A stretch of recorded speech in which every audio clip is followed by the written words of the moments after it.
Àkànkẹ́ ọmọ ọlọ́nà dé ti jí ire àbùṣe mọ́ ti bùṣe. Àrídùnnú mi okú ọdún okú yèédún. Ẹ̀mí ẹ̀ tó ṣọdún èyí yóò ṣe tẹ̀mí dandan ni. Ọmọ ìyẹ̀rú ọ̀kín ọmọ ọlọ́fà ọmọ jọ̀ǹlé lálọ́mí. Mo ní wọ́n lọ́mọ bísú jókòó. Esther ó ṣọdún ọdún ni o. Lọ́lá ọlọ́run ọba ò nífẹ̀ẹ́ yìí ṣàṣemọ́.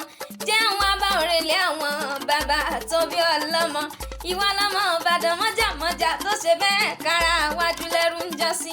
Ìwọ lọ́mọ ìlú Àjàyí ìlú Látòsà Ààrẹ Ọ̀nà Kakanfò. Ìwọ lọ́mọ ìlú Ògúnmọ́lá olódò ògbókẹ́rì lójó ogun ọwọ́ kẹ̀mbẹ̀rẹ̀ bí ìjà. Àgbàlá Ògúnmọ́lá bàbá rẹ̀ ó tóbi ó jókòó bàbá lómi ìlọ. Àgbàlá Ògúnmọ́lá ìní tòkòkò sáré. Ìwọ lọ́mọ àgbọ̀ sásá ogun mọ́sá ọmọ àgbọ̀ yàyà mọ́yà lọ́nà. Àkànkẹ́ ọmọ arólú owó. Ọ̀ṣọ́dún ọdún yìí ó ṣe tẹ̀mí nínú owó nínú ọlá àtàìkú tí ṣe balẹ̀ gbogbo ọ̀rọ̀. Àṣọdúnmọ́dún yìí ní ṣàwọ̀ àṣọdúnmọ́dún. Àṣọròmọ́rò ní ṣàwọ̀ àṣọròmọ́rò.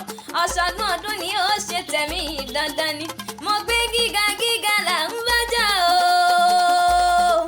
Lọ́lá ọlọ́run ọba òkè òkè ló mọ̀ lọ láyé òní rẹ̀yìn láíláí òní relẹ̀ láíláí.